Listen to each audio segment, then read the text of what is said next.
जी दोस्तों, मुर्गी कंफर्टेबल नहीं थी जी, तो मैंने उठा के जनाब नीचे घास वास डाल के बेहतरीन घोंसला बना दिया। ठीक है, अब मुर्गी इसके ऊपर कंफर्टेबल रहेगी क्योंकि अंडे स्लिप हो रहे थे तो वो मज़ा नहीं आ रहा था। मैं जब भी आता था जनाब, मतलब देख के मैंने 2-3 घंटे चेक किया तो रात के वक्त ही मैंने जो है ना इसका सिस्टम सारा चेंज करके नीचे घोंसला बना के जनाब उसको मैंने जो है ना वो बिठाने की कोशिश की। अब इसको बिठाते हैं जनाब और ये इंशाल्लाह इसके ऊपर कंफर्टेबल होगी, बिल्कुल ज़बरदस्त। अंडे नीचे रहेंगे, आगे पीछे नहीं होंगे। मैं आगे जो है ना बिठा के चेक करवा दूँगा आपको।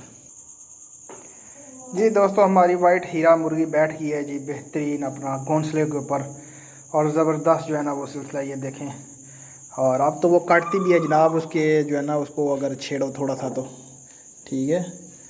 अब वो काटने भी लग पड़ी है थोड़ा सा, अगर इसको छेड़ो तो। पहले काट रही थी जी, अब तो बैठी हुई है आराम से। लेकिन ये है कि आप जो है ना वो मुर्गी